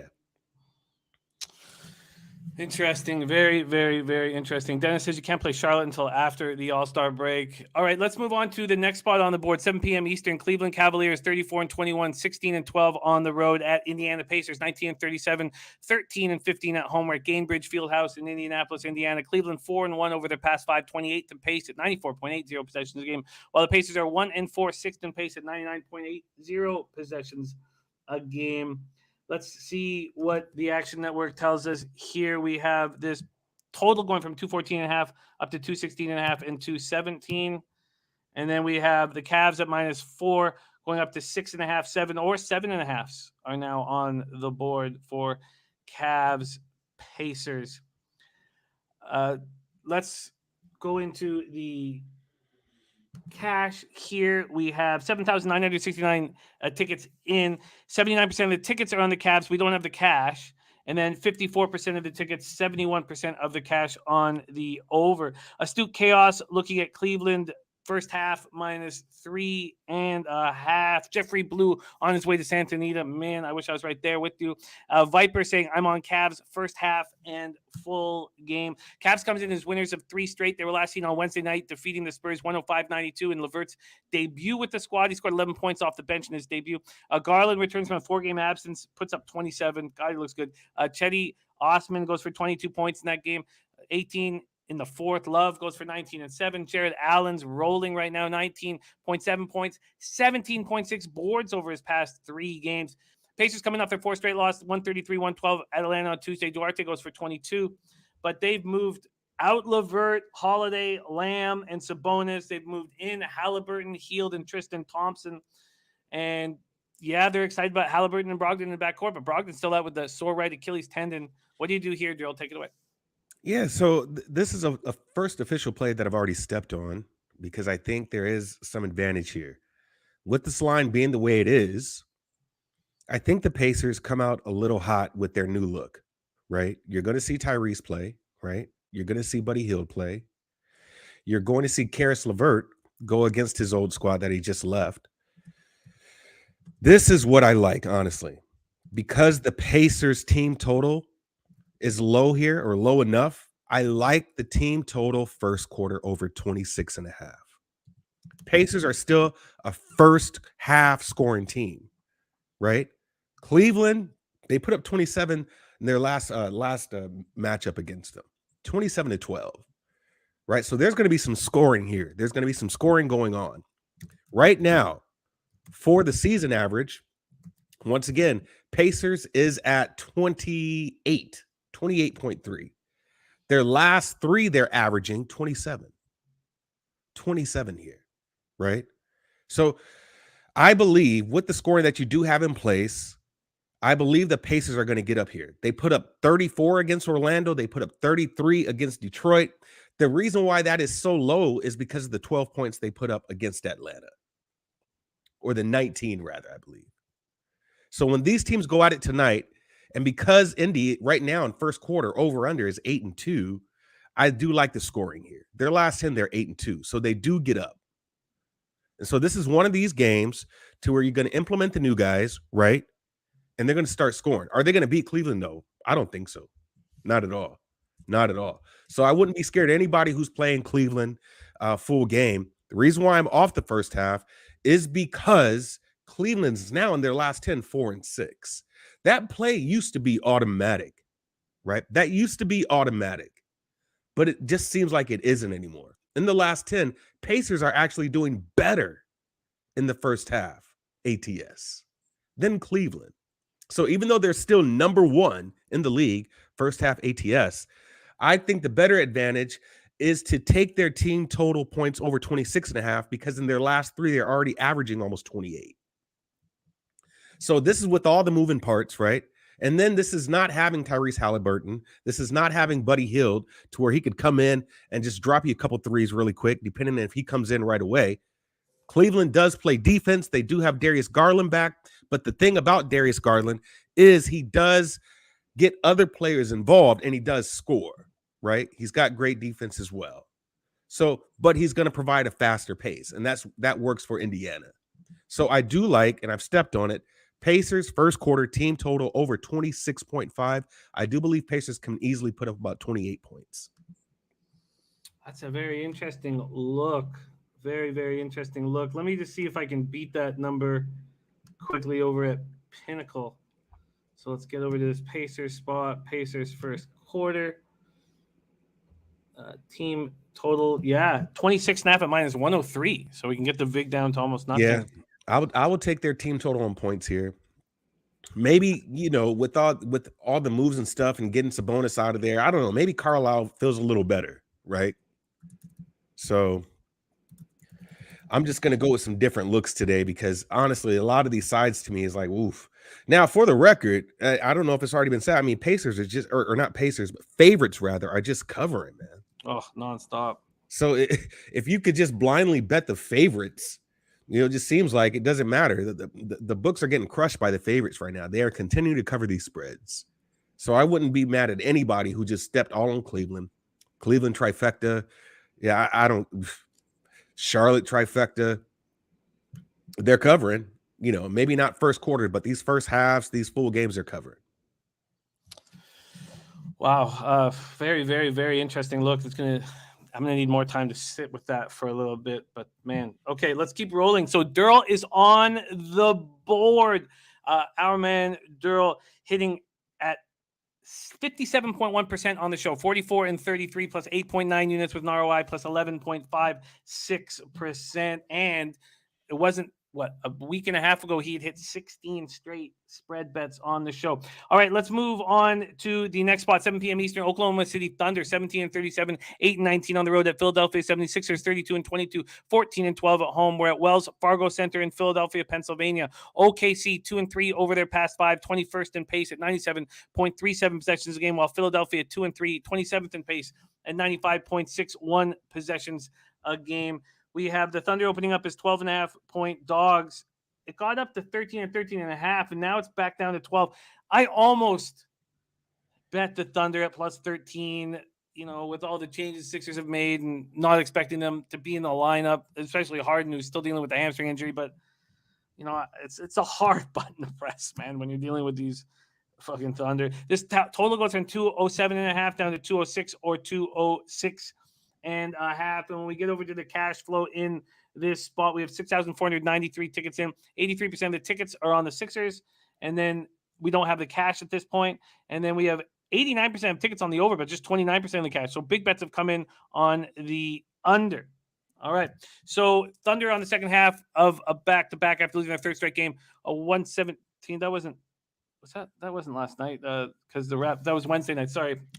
On Wednesday night. 117.98 last night, or 2 nights ago. Sorry, my writing's all messed up. Theo Maledon and Pokusevski went for 18 each. Lou Dort went for 15. Sixers coming off their third loss in 4 games Tuesday night when they lost 114-109 at home to the Suns. Embiid, 34 points, 12 boards, 21st straight game with at least 25 points. And, will Millsap be there tonight? Will Millsap be in the lineup? We know there's going to be no Simmons, no Drummond, no Seth. I'm interested to hear what you think here. Take it away, Derl. Thunder, Sixers. I don't give a shit about this game either at all because how Philly plays. They play up or down their competition, right? This line is large. Harden's not playing, right? I'm telling you right now, man, that I wouldn't be surprised if OKC covered this shit. I wouldn't, because they hang around. These are the types of games that they hang around and at least get either backdoor cover or keep it close. We saw that with Dallas. We saw that how they came out and beat the Lakers. And then, Philly, they might not even really be caring about this game, but just to get the win, it's just one of those things to where if you're going to play this game because the favorites are winning, just go over there and just play Philly. But this is not a game I want to get involved in because for real, man, what team shows up to play this game? What team shows up? What Philly team shows up, right? What Philly team is going to be motivated to play against OKC? All you got to do is beat them. I mean, Embiid is going to feast. He's going to feast. So you might look at some Embiid props here if you're a props guy and can see an advantage there. But yeah, I don't want to play this game. There's not many Philly games I've played unless the line is really, really short. They should go out here and smash OKC on paper, right? On paper. But nah, this one here is a pass for me because OKC can stick around. Now, maybe they make it close, so just play the full game on this, and they just, at the end, they just wind up losing it all. If you look at their points that they score, OKC, let me see here, scores the lowest points just about in the first and fourth quarters. Right? So they come alive in that second and third quarter push because they're always playing from behind anyways. But man, this game here is not a game I want to be involved in at all because of who the opponent Philly is playing. That's OKC. Yeah, I was surprised that even Lou Dort always steps up against Raptors, and he didn't even do that 2 nights ago. So I think I probably should have pulled the trigger on the 13. Now that I see that move to 12, very interesting look from Nutflush Allen says just a little thing that's been working for me on these trifectas is going first quarter, first half, and team total over instead of full game, as it protects against resting on big leads. That is a very, very interesting way to do it. I love it. Nutflush. Okay, let's move on here. 7:30 p.m. Eastern. San Antonio Spurs 20-35, 9-17 on the road at Atlanta Hawks 26-28, 16-12 at home. State Farm Arena in Atlanta, Georgia. Spurs are 1-4 over their past 5, 12th in pace at 99.20 possessions a game, while Atlanta is 2-3, 15th in pace at 98.6 possessions a game. Spurs coming off their 4th loss in 5 games, 105-92 at Cleveland on Wednesday. Let's take a look at what we are dealing with here on the Action Network. This total opened up at 232.5. DraftKings moved 233. All the other books are at 232.5. And then Hawks opening up at -7.5. Now there's 8, and there's an 8.5 at BetMGM. Spurs started that 8-game road trip. So 8-game road trip with that loss on Wednesday at Cleveland. No Satoransky yet. He's not joined the team. The Hawks snapped their 2-game losing streak with 133-112 win at home over the Pacers on Tuesday. Trae Young is just rolling right now. 34 points, 13 of 20 shooting, hit 6 threes, averaging 30.4 points over the past 5 games. And so is Collins, man. Collins rolling 21 points, 9.3 boards over the past 4 games. Take it away here, Derl. Spurs, Hawks. Yeah, I'm on Hawks. You can give me Hawks here -8. I don't see how even San Antonio is going to get this one. Is going to be hard for them. San Antonio plays tomorrow too, right? So the game that really sticks out to me is really how they handled Indy. I mean, Indy didn't have anybody, but all you just need is a game to kind of get your rhythm going after those 2 losses against Dallas and Toronto. Toronto probably being one of the better defending teams, right, in the league right now with Boston. But this is a game that I think can get out of hand for San Antonio. They've already played, and Atlanta's mopped them. I don't see that even coming close to a game that San Antonio can get again. This one here is I don't give a shit what the spread is, but that's because that's how this game should be. But I'm not calling it for this game, but I am taking Atlanta -8. Interestingly enough, Pinnacle's pulled the game. So something's going on here.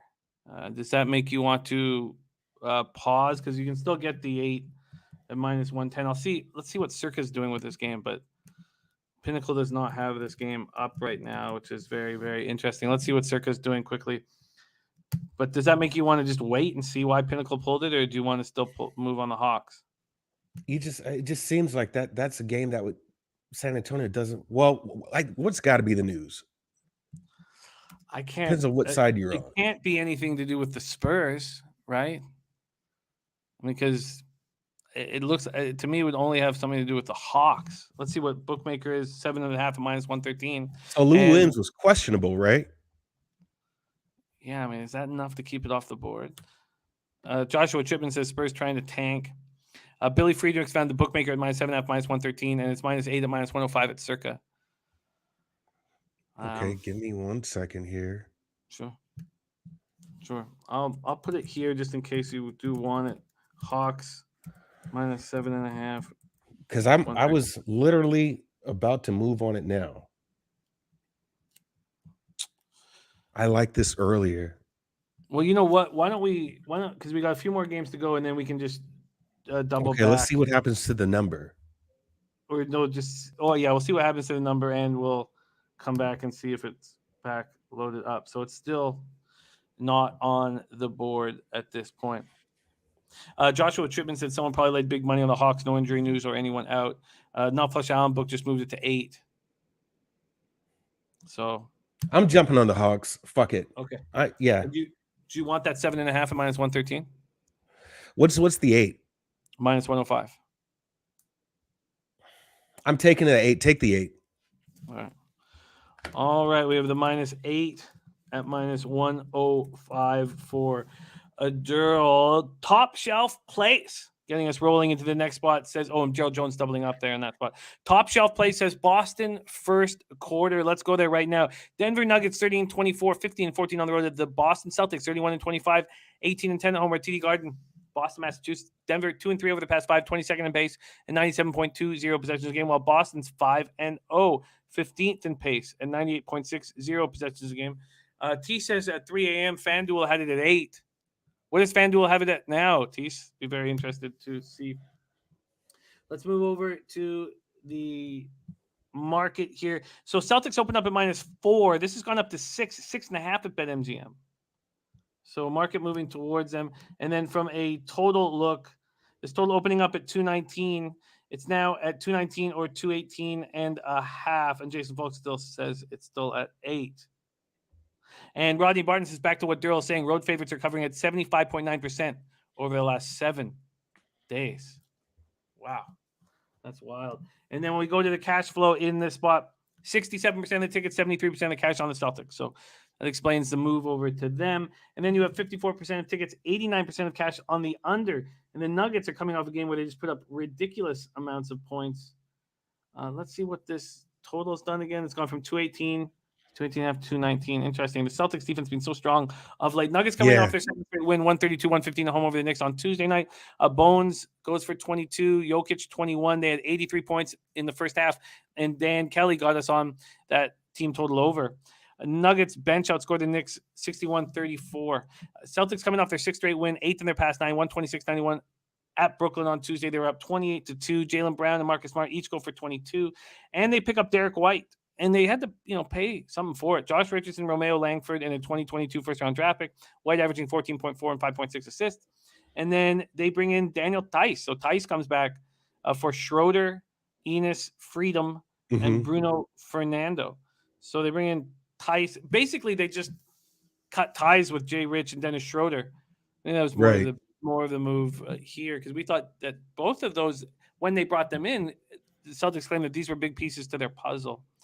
So take it away here, Derl, Nuggets, Celtics. This one's crazy, right? This one's really crazy because, first off, Boston's playing lights out defense. Lights out defense. And Denver really hasn't played anybody, especially, they beat both New York squads, right? They beat Brooklyn and they beat the damn Knicks. And so that's brought up their points in the first quarter. Right? They're averaging 36 over in their last 3. This is going to be a hard matchup for Denver and a hard matchup for Boston, because if you look at who's Boston played, they played Brooklyn, they beat them. They played Orlando, they beat them. They played Detroit, they beat them. They played Charlotte, they beat them, right? So the last team that they played that you could say was good was Miami. They won, right? But that was the last good team that they've played. So is this Celtics body of work kind of, is it real? The answer to me is yes, because you're dealing with professionals. I'm always going to think that. But at the same time, now you're playing a harder team in Denver, a team that really needs to get right with some of these losses that they had. They were just on a 3-game losing streak, right? So they got right with the New York teams, and this is something that's going to test them here.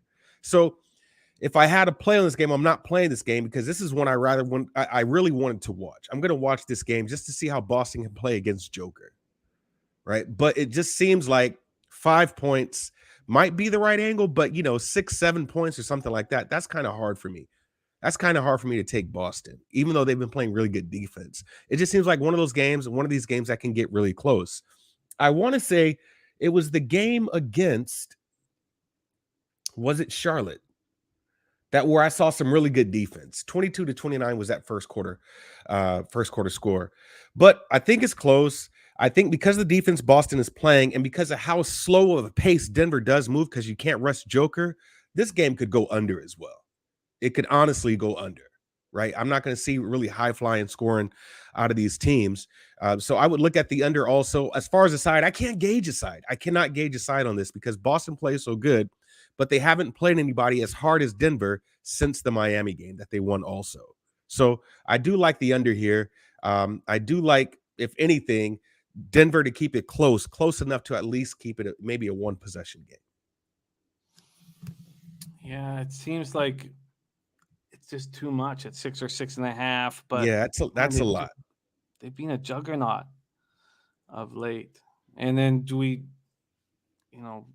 trust the Nuggets offense that we've seen these last couple of games against very weak defensive opponents?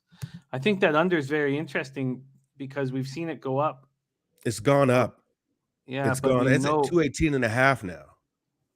Well, that's what. Oh, actually, no. You know what? I have it opening at 219, and now there are still 219s, but 218.5 is on the board. But the big part was that there's 46% of tickets on the over and just 11% of the cash. So big bets have come in on the under. This is a trickier card. I felt like there were some spots to attack, but starting to pump the brakes. Mm-hmm. So we have a couple leans here from Derl. Let's move on to the next spot on the board. 8 p.m. Eastern. Minnesota Timberwolves 29-26, 13-16 on the road at Chicago Bulls 34-21, 19-8 at home at the United Center in Chicago, Illinois. Minnesota 4-1 over their past 5, first in pace at 102.90 possessions a game. Chicago 2-3, 19th in pace at 97.57 possessions a game.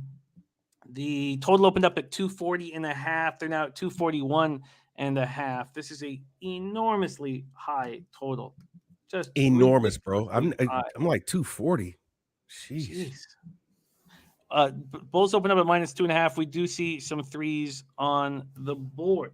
Go over to the cash in this spot. 6,796 tickets in, 78% of the tickets, 97% of the cash on the Bulls. And then we have 37% of tickets on the under and 53% of cash on the under. And I get it. But Billy Friedrich saying over. And, it's tough when the total is set this high to think that, well, these, advanced models and computers have no idea what they're talking. Like, it's hard to go under it.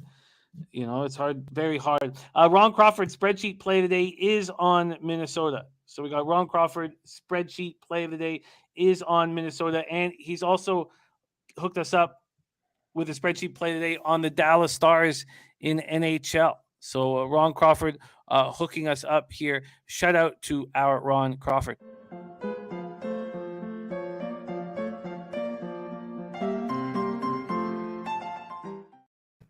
All right. So let's roll.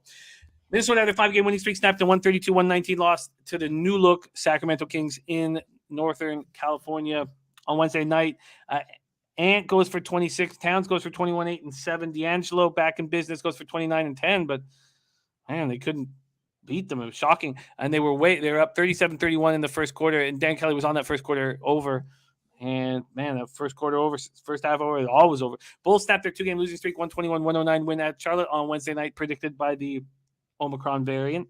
Vooch went for 18 and 15 and 8 assists. DeRozan had 36. DeRozan, man, 4th in the NBA in scoring, 27.4 points per game.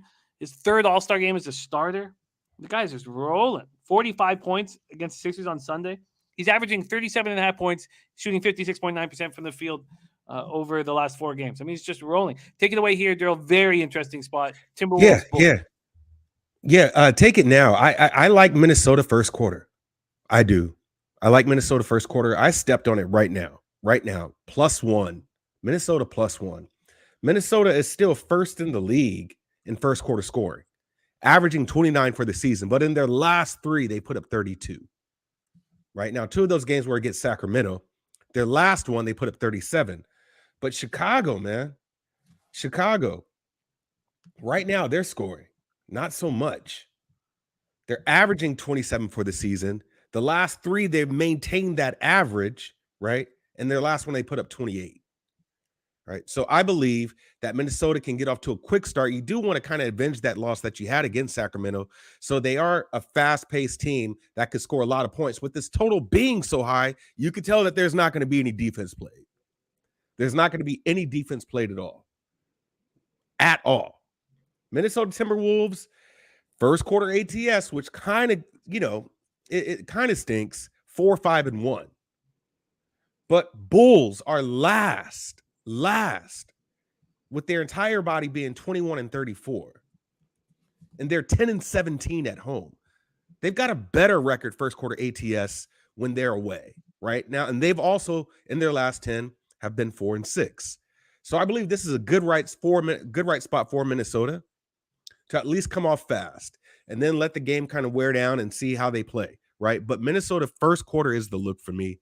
That's what I like, and that's what I'm going with. Minnesota first quarter +1. Give me that. You got it. You got it. First quarter +1 -107. By the way, the Hawks game is back on the board at Pinnacle. They've cut 4 cents off the juice. So now that 7.5 is -109. Really? Mm-hmm. Well, I've already played the -8.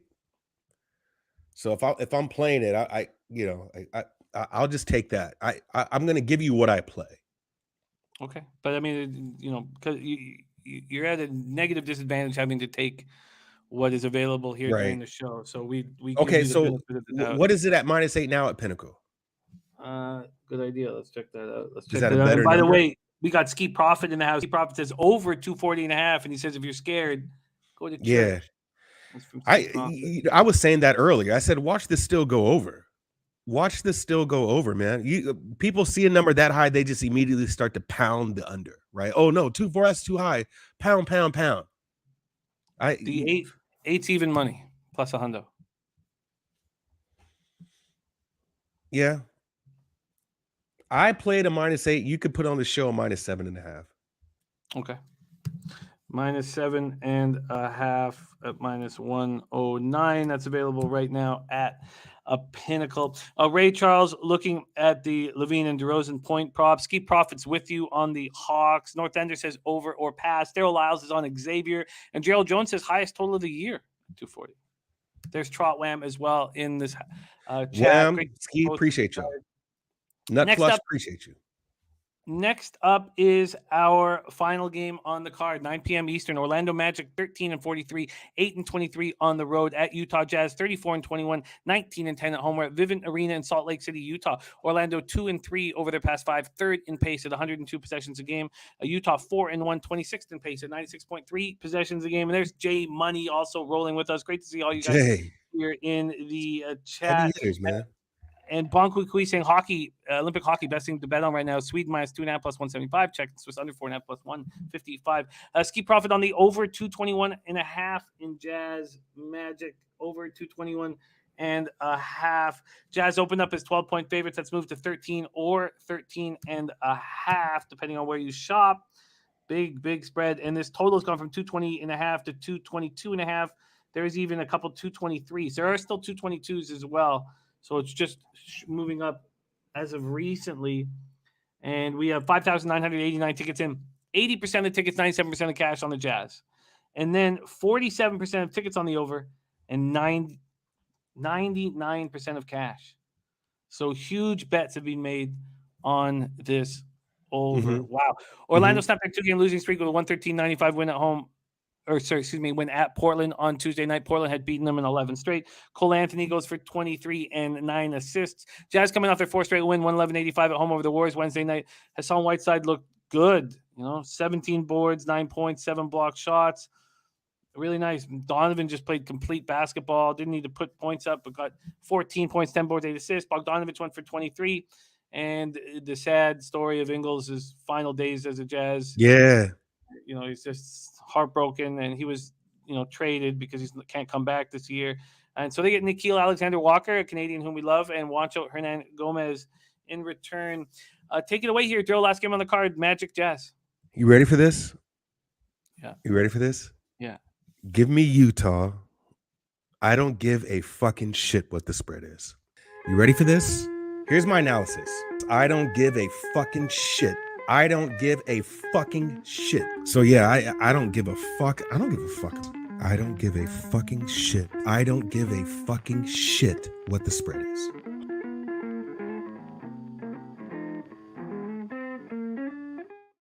Well, I was waiting for that. I've been very patient, sitting here, very, very patient. Got a sweaty hand here. Oh my God, what the hell? Are you gonna do this to me? Am I not gonna be able to open this thing? Come on, man. Hey, I'm not drinking today, so. Well, let me do it for you. Oh my God, maybe I won't be able to. Is this the Yeah. gods doing this to me? All right, let me. What the hell? Okay,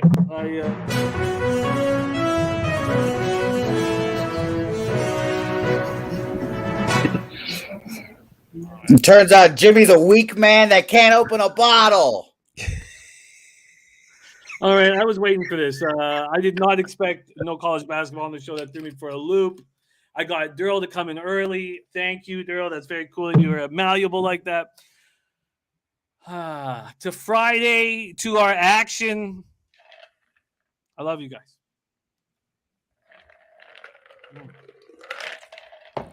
Oh, Jesus. I don't give a fucking shit what the spread is. Play of the day Yeah. is in. Yeah. I mean, this one to me was kind of, I believe this is going to be just like the Brooklyn game, right? That spread is high because I believe Gobert is going to play tonight, right? If Gobert plays tonight, that's a problem. That is a problem. Donovan Mitchell's in rare form again, too. This is just one of these squads, man, that are quietly just smacking people around and no one's talking about it because you just had so many people out and injured. But I already jumped on this. It was my first play of the day that I had made. This one here is going to get out of hand. I don't think Orlando's even going to be able to hang around on this one. So just like the 85 points that Golden State put up, mind you, it was a back-to-back for Golden State. This is one of these teams that the Jazz can beat. For whatever it's worth, man, if you want to call it a revenge game, I mean, Orlando did get the Jazz already, right? They got them back in November, a long time ago at this point, compared to how the Jazz are playing right now in their most recent body of work, 107-100. That's not happening tonight. That's not happening tonight. So if you want to look at a game that this could probably look like, look at the game that Utah played against Brooklyn. It's just going to get out of hand for Orlando. There's no scoring there. You've got Orlando is young, right? And this team has potential to be very, very good with their young players. But against Golden State or against Golden State, how Utah played against them, I just think, man, they could play against Orlando and make them look even worse. Even worse. So this was my I don't give a fucking shit what the spread is play, because the Jazz, to me, this should be a 20-point game when it's said and done. Jesus. Well, the minus 13 is at -1. Oh, there you go. Garland out for the Cavs. Wow. There goes my Pacers points. I'm telling you, man. People better be listening. Wow. You know what's funny is Pinnacle's so funny. Pinnacle just panics. Pinnacle's pulled every game except for Thunder, Sixers, and Hornets, Pistons. It's fucking panicked. That's okay. funny, man. So they just pulled every game. Wow, that's huge. That's huge. Garland out. Okay. Garland's out. Okay, so let's move back here. You can get -13 at -107. That's available at Circa. What did you get it at? I got it at 13.5, bro. Oh, wow. Okay. So you really don't give a fucking shit what the spread is. Okay. All right. Derl is locked in. Jazz -13 at -107. What do you think that does to your team total over 26.5 for the Pacers? So it wasn't really more of the Cavs end of it, but their recent body of work. And it just seems like it's time for me to jump on a number, right? The thing is, that number would be a lot higher had they not laid an egg against Atlanta, right? But what they're averaging in their last 3 is over what the books are giving me today, right? And now you got a new look Indy team who's got scores, right? Can Buddy Hield not score? Right? Can Tyrese Halliburton not score? I mean, Sacramento is still mad that they got rid of Tyrese. So it's just one of those things to where you see the average being around 27, 28, right? You see that their last score was what, 19 points? And it's still their last three average, even with that last egg that they laid, their last three average is still over what points they're giving me today. Right? So the points that they're giving me today is 26.5. Their last three average is over 27. And Pacers are still that first half team. They're still top three. If you look at what their first half points are, Pacers, or they're 9 now, but they're average 56. They put 53 in the last three and then put up 50. So I just honestly believe, man, that when I see that average being at 27, right, and they're going to play against a team that they already put up 27 points on in the first quarter, it's a new look team. I just believe that was a good spot for me to take that team total. And you know, I don't do team totals a lot, right? I very seldom bet team totals. And then what I've seen their over under in their last 10, like they can get up, you know, now, like I said, I know it was against Detroit and Orlando, but they're putting up 30, 34 points in the first quarter. So I just thought that was a good opportunity. I hardly bet the Pacers. Like you can look at this show and see how many times I've bet the Pacers. So early in the year, you were catching on them nice on first halves, but that was a much different basketball team. And it was also McCollum coming off the bench was really nice.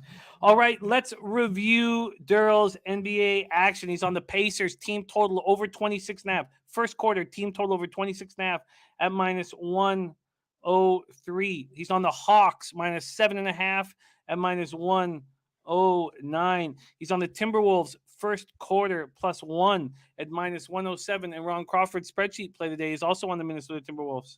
Then he's on the Jazz, -13 at -107. Derl, your NBA has been running real nice. Again, Derl hitting at 58.7%, right? Let me just double check that. Sorry, 57.1% plus 8.9 units ROI plus 11.56%. Derl, my man, it was a reprieve this week. Usually we have the 11 or 12 games we have to break down, but yeah, we got a reprieve. Much deserved. I'm looking forward. I know you're on the Bengals money line. Yeah, I just took the Bengals money line. That's my Super Bowl play. Bengals money line plus 170. That's where I got it. It's going to be a weird game. I could tell you that much. It's going to be a very different game, but I think the Bengals I just think that's the right side. Well, I'm on them +4.5 with a team total over 20.5. So I'm right there with you. And big news, Derl is coming to San Antonio. Yes. You can hang out with Derl in person. Yeah. Hear the smooth voice of Derl in person. No, it's just the mic, bro. It's just the mic. Trust me. I sound like Pee Wee Herman in real life. I don't believe that. Derl, much love. Thank you so much for rolling with us, my man. Follow Derl on Twitter @it's Derl. Derl, any last words for the great cappers supporting the show? Yeah, man. And get out and enjoy the weekend. It's beautiful outside, man. So it's just one of those days to, if you got something exciting to do, get out and enjoy the day, right? Get out and enjoy the day. Kiss on the person you love. Tell her, I love you. And enjoy your day, man. Enjoy life. I appreciate y'all. I appreciate everybody in the chat. You guys really, really make this fun for me. Jimmy, I appreciate you, brother. You really make this fun for me. We love you, man, and can't wait to rock again on Wednesday. My guy. There he is. It's Derl. I can't wait to hang with him in person. Nuffle Sean says, shout out to Lily Gunn, who is the Bengals to win it all at 850 plus 850. My goodness. Bonko Kui says a guy who's gotten 14 straight Super Bowls wrong is betting the Bengals. Come on. So is Mattress Mac as well. Yeah, I just need him to keep it close, baby. Keep it close, baby. Keep it close.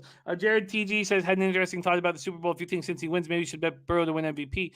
If they win, will get MVP, and it's better odds than the money line.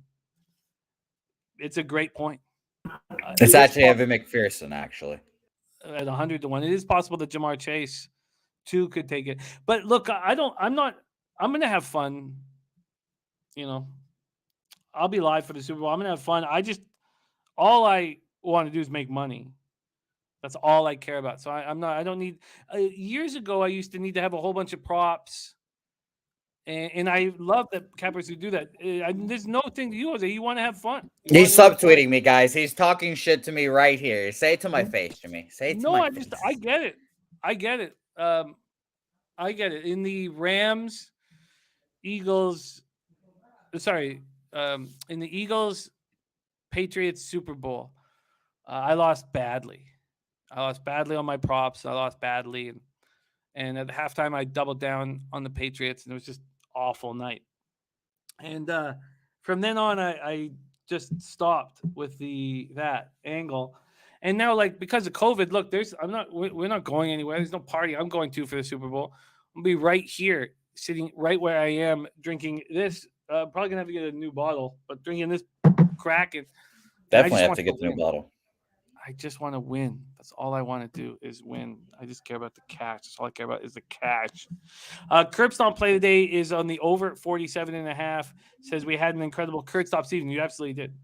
You absolutely did. And then we have Big Show Picks' action here as well. A little parlay for Big Show Picks. Nasty Nate says I'm going to a huge party. Look, if I lived in the States, if I lived in America, the greatest country in the world, I'd be going to a party as well. But I live in Canada. And when Derl says, it's beautiful outside, go outside. Oh, Jesus. I just it's horrific outside. Horrific. Nuffo says, what happened to the bottle I gave you? Oh, Ski Profit has 18 Super Bowl bets so far. Also, you can see 14 of those 18 bets Ski gives out on our video that's up right now. Check it out. It's up right now. But, man, I wish I was... You know who watched that video recently? Who's that? This lady right here. Oh, man. Yes, she did. Yes. Just for DJ. Just for DJ. Yes, she did. DJ is also in the video, the Super Bowl video. All right. Let's review action for Friday. Again, I will be on the Razor Sharp Picks horse racing show tonight. And, we had picked up a nice $320 exacta on the second race of the night. Last time I was on, I hope to do that again here in a second. And we need to bet that horse, Guillermo's horse. That's happening soonish. Not really, right? Because it's only 9:42 out west. But hey, you're the horseman here. It'll be a while. I wish. Oh, by the way, for any thoroughbred fans out there, we will be live on March 5th. March 5th, all day on Saturday for March 5th. It is my favorite day of Derby preps. And it's not any of the biggest Derby preps. Let's go to which Derby preps we have here. What the hell is it? While you look for that, Jimmy, we'll do some. Oh, okay. Well, go ahead then, please. Yes, I have it here. So March 5th is the Fountain of Youth at Gulfstream, the Gotham Stakes at Aqueduct, the San Felipe at Santa Anita, and there's also the John Battaglia Memorial at Turfway Park, but nobody cares about that race. But there's the Aqueduct, Santa Anita, and Gulfstream prep races. It's my favorite prep day. Now, April 2nd is the Florida Derby, the Arkansas Derby, and the Jeff Ruby Stakes. Maybe that's the bigger day, but I'm just itching to hammer some horses. So that'll be March 5th. March 5th, the horses. Those are some great names. Maybe April's. It's just tough right now. I'm putting a lot of work in, so it's just a little difficult here to get these days open. And we're still nobody is renting a house to my young family, so we're still. Horses? Guillermo's horse. I'll pop it in here right now. He is on the Santa Anita race 3. He's on the 2 Who's Candy. That's a morning line of 3-1. I'm going to pop that in the chat for you guys right now. Santa Anita, race 3. Much love to all you guys. Thank you so much for supporting our show here. Let's just review our action one more time. In NHL, I've kept it real clean, and it's a pretty clean deck right now for me. All I have bet on this entire day is the Stars -1 to +102 and Winnipeg Dallas over 5.5. That's it. Gogster is on the Stars in regulation, and spreadsheet play today is the Stars. And then Gogster's on the Islanders at +127, and the Ducks in regulation. And I'm probably going to stay off both of those spots. So And then in basketball, I haven't moved on anything yet, but we just broke down what Derl's action is, and I'll decide if I'm going to sit here and cap for a while longer and start capping the horses here as well. And then Jose has blessed us with his Super Bowl action. Jose, you want to run through it one more time? Yeah, sure. I sent it to you on Twitter as well, so we can make it all official. But we'll start off Rams -4, Joe Mixon over 3.5 receptions, Joe Mixon over 26.5 receiving yards, Cooper Kupp over 108 yards receiving, first touchdown, Tyler Boyd plus 1,800. Super Bowl MVPs, Cooper Kupp plus 550, Evan McPherson 100-1, Gatorade color plus 186. MVP award, QB versus any other position. I've taken any other position plus 225. That's a FanDuel thing, so shout out to Legal Gambling if you got it. Evan McPherson over 1.5 field goal attempts, and my favorite bet, no touchback on the first kickoff, -118. No. Wow, this scares the shit out of me, Jose. I'm gonna keep it posted here for the game to Why see. are you scared? You don't have Because faith? you've worked all. You worked what? So we're almost at a year. You've worked for 10 months to have one of the best records on the show, plus 11.41 units with an ROI plus 6.71%. And now you're making all these bets. This makes me nervous. That's all. Makes me very, very. Well, I mean, Jim, here's the thing. Tyler Boyd hits that touchdown. We're rolling. Tyler Boyd first touchdown. I'm good for the rest of the game. Exactly. I mean, yeah, so we're fine. I'm not worried here, Jim. There's not a sweat off me. My hands aren't that sweaty. It's just a normal amount of sweat for me. So I think we're perfectly fine. I mean, I'm a little. My only concern is that you, my gambling father, the person I spend most of my days with, is on the Bengals. That's what my concern. We're on the opposite side of something here. We're usually together in arms. Yeah, but you're with the Sharps, and the generally in Super Bowls, the Sharps. Usually in Super Bowls, you're on the right side in that situation. So, Joseph Gomez has a question. When's the last time Boyd scored a touchdown? I'll look it up for you right now, Joseph Gomez. But I'm pretty sure he scored a touchdown in the playoffs. So I have no problem. Like I've already explained, I'm not going to go through the whole. I think they're going to double each people. Blah blah blah blah blah. But it's just going to be a good time. I can't wait. Well, you've made it much more exciting for me because I get to watch your picks and live vicariously through you. Thank you guys so much for rolling with us here. It was a great week on Betting with the Bag. I wish I had succeeded more, but the cappers on the show were excellent. So thank you guys so much for rolling with us. One more shout out to our guy, New Corker. It's his last day of 35 years working at Darlington Nuclear. He is retired. He deserves this, and he's got so much time to celebrate life now. So much love to you. And another shout out to Birdie for the great work with horses. Now Guillermo's giving us a look. Let's see if we can go for our third winning day in a row with horses. Much love to all you guys. Mike, Tease, North Ender, James Lil, Nasty Nate. I can't believe how many of you guys I'm going to be hanging out with in a second here. Tease, his 50th birthday is on the Tuesday that we get in. Nasty Nate's coming in town.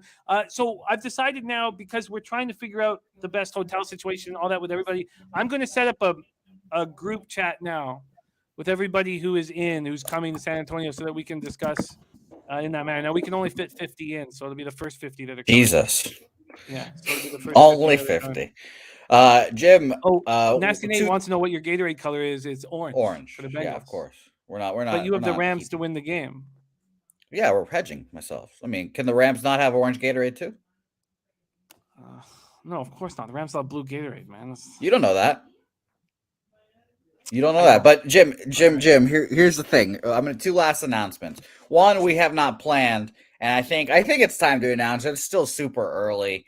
But who knows when baseball season comes back. So we'll do that. We'll do that announcement here in a second. Just a general reminder, here's the Pubapalooza schedule for those who have not seen it again. Top Golf, Sweet 16, all that good stuff. So definitely come by and watch it. And Jim, baseball announcement. Are you ready for it? I am. Is it happening right now? Yeah, I mean, there's no. I'm the person involved. So I can announce it, right? Let's announce, baby. Well, as you know, Jim, you said last 10 months. I am in fact All right, that is our show for today. Thank you guys so much. Okay, sorry. Okay. Here we go. Sorry. Okay, I know that was your. Okay, here we go. Okay, let's try this again. All right. Jim, I don't know if I can do it with your hand there.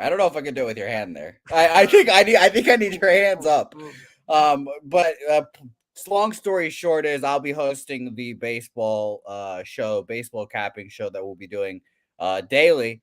Probably we haven't decided a time yet because we'll be doing betting with the bag. Maybe it'll be right after, but I'll be hosting the baseball show every day.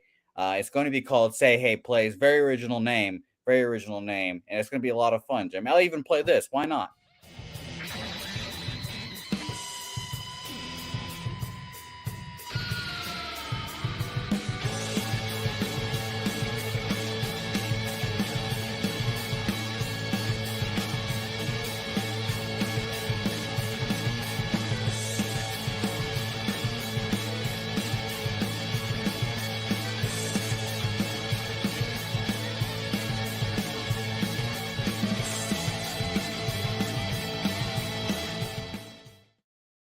And I conveniently left a little space for the time there. So, yes, no, that's nice, and your excitement, of course, will coincide with the baseball season being pushed back at least a couple months, which is sad. That's the way life works. It's just the way life works. You get very excited about that. That's just the way life works. Life likes to, punch you in the larynx. That's just life.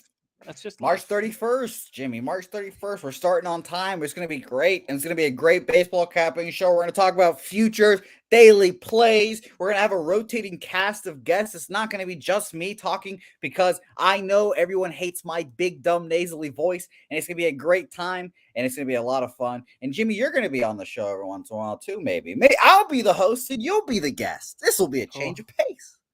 Maybe I'll do the muting. No, it's richly deserved, man. It's richly deserved. Baseball show's gonna be really fun this year. I do fear it won't start quite on March 31st, but if it does, we'll be there in San Antonio to celebrate that together. When it does, we will be there together, and we'll be maybe you'll be the first guest on the show. We'll cap baseball arm in arm together, huh?